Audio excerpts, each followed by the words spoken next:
Hello, and welcome to the Whispers of Hope show. I am your host, Alice White. This week we have invited Dee, Faith, and Rachel Benton from the Dare to Love project. It's based in Thurston County. I want to give a big welcome to Dee and Faith and to Rachel. So what exactly is the Dare to Love project? Can you tell me about it? Yes, absolutely. The Dare to Love project is a 501c3 charitable organization founded by the three of us back in 2014. And our mission is to empower others to give and go to the nations, as well as to provide respite for foster families and other NGOs worldwide. Awesome. So how did the Dare to Love project actually begin? Well, it began by a dream. In 2013, I took my first mission trip with our church to Cambodia. My life was radically changed. I came back loving bigger than I ever knew I could love. Awesome. Seeing life differently, realizing how much we have in America that we take for granted, realizing that there are so many people who want to make a difference but don't know how.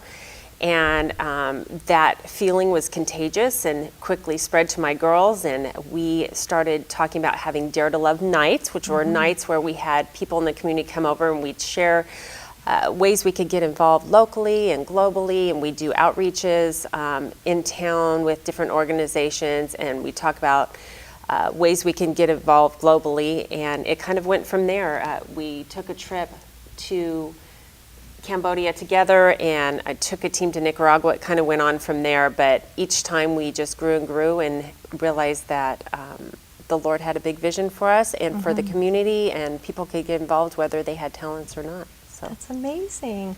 So who all is involved in the actual Dare to Love project, and what roles do they play? So we have an amazing board of directors, two of which are not here, Shauna Ledesma and Alexa Rasmussen, both amazing ladies, and then Faith and I are on the board as well. I'm the founder and the CEO of the Dare to Love project, and visionary, I guess you would say, putting into action what dreams the Lord puts on my heart, and Awesome. Yep. Yeah. And I'm the communications and marketing director. Okay. And so I curate a lot of our social media content, as well as acting as the liaison for between different outreach partners, whether it's locally or globally. I also work a lot with our fundraising efforts, and so whether it's something that we're doing locally or trips globally, I'm kind of helping rally others and raise support that way. That's awesome. Thank you. And I'm the Creative Development Officer, and I do a lot of our filmography. Many of our videos that you see online have been edited by me or filmed by me. And when I'm not behind the computer screen, I am helping my sister with some of her projects. And the greatest thing that I'm working on right now is earning my elementary education degree, so I can apply that hopefully with future endeavors with Dare to Love. Okay, and you mentioned that the Dare to Love project works both locally and globally, so let's just focus on the local part of it right now. Can you tell me a little bit about that? Yes, so locally, as far as in our nation, we've done one outreach trip across America, Dare to Love Across America, we called it, and we hope to do another one here real soon. The first one was 27 cities, 11 states in 3 weeks on the road. 12 states. Oh, pardon me, 12 states. 12 states. Yes. Yeah, so that was amazing. We got in a rented vehicle. We actually flew to Texas, hopped in a rented car and drove from state to state and did outreach in each state, flood relief in Baton Rouge. We did some ministry in Alabama, Mobile, Alabama, with drug and alcohol rehab. We spoke with the ladies in there and shared our testimony, and they all shared theirs, and had just a very big variety of ways that we were able to give and share our lives with others. Can you think of some more, Faith? Yep, and so we actually, it was really interesting. Part of outreach is we always have to kind of roll with the punches, right? And while we were on this outreach, it was actually during one of the hurricanes that hit. It was around September, October, which, as you know, is hurricane season. And we were in our first destination in Florida, in Clearwater, Florida, and we had to We had never had any news exposure because most of our time was driving and then doing outreach, so we weren't really knowing what was going on with the rest of the world. We stopped there, had the opportunity to see a little clip on the news and realized that our itinerary exactly lined up with the hurricane. And so we had a moment where we had this grand pause where we kind of had to stop and say, okay, God, where are we supposed to go from here? What is your will? If you want us to keep driving alongside that, we will, but maybe you have another direction. And it just so happened through connections, which is something that we are able to encourage others with, that, there's always people that just are able to come alongside you, whether it's, spontaneous, spur of the moment. And we ended up getting into contact with a few folks and had a total new route planned for us that took us all the way up through Tennessee. As far as our last destination was in Philadelphia, which we had not planned to go up that far, but those are just kind of some of the things that factor in when we're doing these outreaches, is really being able to work well with others and just be open and honest and vulnerable and watch as people come alongside us. It's really cool. Awesome. So, Dee, can you tell me what exactly you do here in Thurston County? Yes, so we've turned part of our home into a foster family respite haven. We're in the process of working on that. It's our hospitality base right now. Okay. So up until this point, we've had events where we have people come together, kind of like I shared before when I was talking about at the beginning. Yes. But we also have a bunch of really cool things happening. First and foremost, I'll start showing the Gardens of Beulah to you and kind of share what is happening. But let me tell you what a foster family respite haven is. Okay. And what that is we want to have a place where foster families can come and drop off their kiddos, especially the high-end ones that are having more challenges, and they really don't have a comfortable place where they can go and feel safe and provided for. So the kids can come while the parents go shopping or do whatever they need to do. Their kiddos can come and use the art room that we're building. And what's that about? What's your art room about? Tell me about it. So that's one of my favorite parts. Okay. It's in the process of being built right now, but that's where they can come and be creative. We'll have different therapies for the kiddos to use for sensory and motor and all things that would help them in their development and also grow in confidence. I see. Oh, that's so great. Okay. Yeah. So at Beulah, when you first arrive there, you'll meet our boy Henry, and Henry is a double doodle. He's Great Pyrenees Standard Poodle on his dad's side and Golden Retriever Standard Poodle on mom's, and we are training him to be a therapy dog. One of the really cool things that Henry loves to do is be read to. So seriously? Yes, and so that's a really cool thing that kids can practice their reading to Henry, and that's a big thing that's been happening lately, so we're really excited to have Henry learn how to do that and be the perfect reading companion, as well as just provide comfort to the kids and the parents as well. Okay, he's beautiful. Yeah, so this is the coffee house, and this is a place where people can come and enjoy coffee, have their morning breakfast, where the kids can come and have relaxing time as well as the adults. As you can see, we have some hammocks out front there to lay back and chill in. This is the inside of the coffee house where they can relax and have their breakfast, listen to music, play a ukulele, whatever they'd like to do. Here's another picture of the porch, which is covered, nice thing for here in Seattle with or Tumwater, I should say, with the constant rain. That's just another view, so you can see a little more. Looking back to the cove, you can see the sting, the place where people you can see the place where people can come and stay. We have a 1-for-1 program with Airbnb. That is so nice.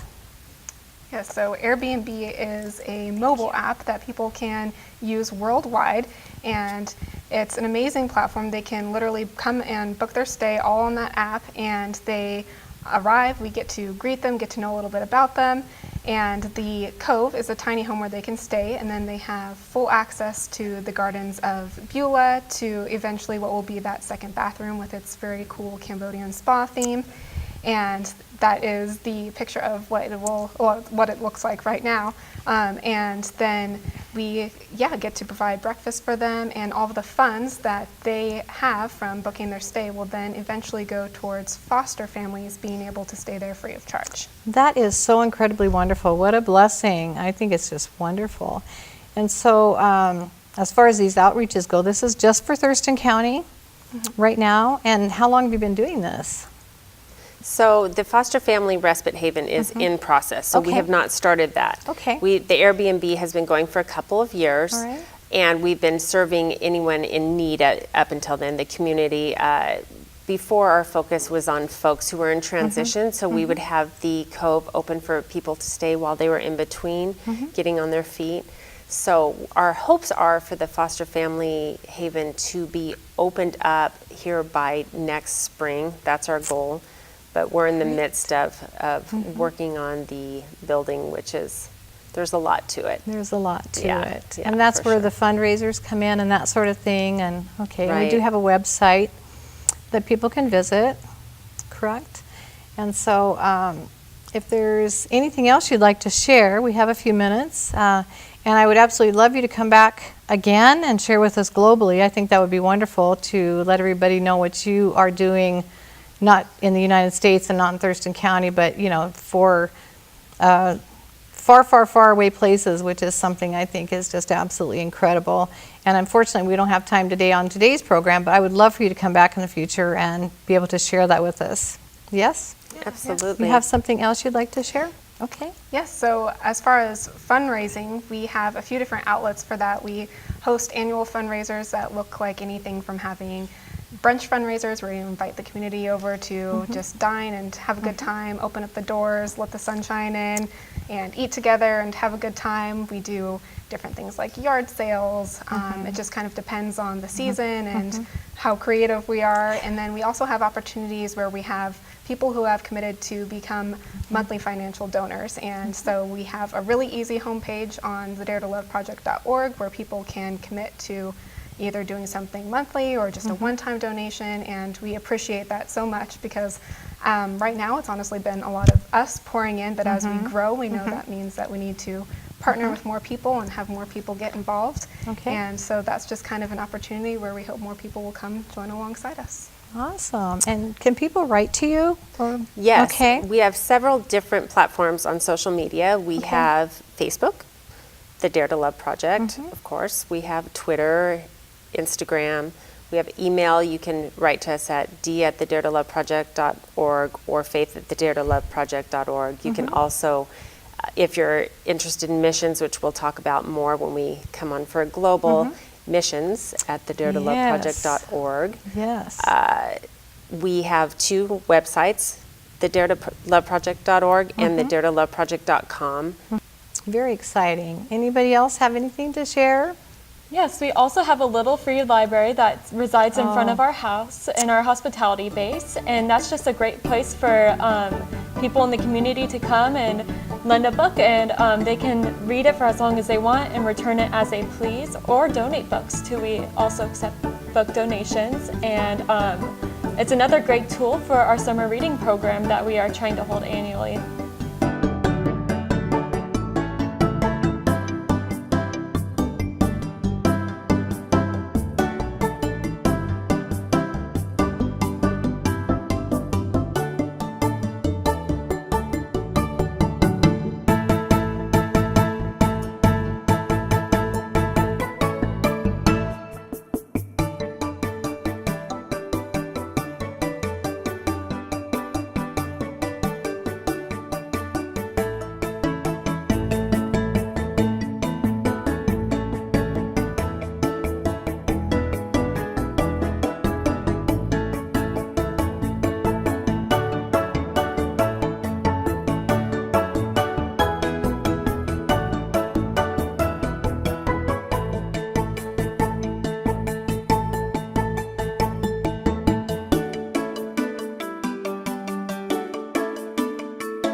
I've actually seen your area, and I've seen the little library, and I think that a lot more people should get involved in that. So if someone was going to donate these books, let's say, would they just come to where you are? They could bring them by right now. Mm-hmm. Put a pause on donating books because we have a lot. You have a lot, okay. Yes. Okay. The Little Free Library, I did want to share something really cool. Sure. It's not just in Thurston County, it's not just in Washington, it's actually global. Oh, it and is? There's all kinds of Okay. people who have them, and they're all Okay. different shapes and sizes, and Okay. it's really exceptionally awesome. There's so many different neat ones, and the whole concept is just like a library. Come borrow a book as long as you want, like Rachel mentioned, or bring books to share, and we have a little video that we'd love to share with people to kind of show you how it works, but it's really, really neat, and we love sounds reading, and wonderful. we hope to share our love of reading with the community. So Awesome. Well, Dee, I thank you so much for coming on our show today, and Faith and Rachel. And I'm going to look so forward to you guys coming back. I'm so excited about what you're doing. So God bless you all. And if you would like more information on the Whispers of Hope show, or if you would like to share your story on our program, please see the contact information at the end of this video. And you can also follow us on Facebook or the YouTube channel. I want to thank you again for joining us. Goodbye.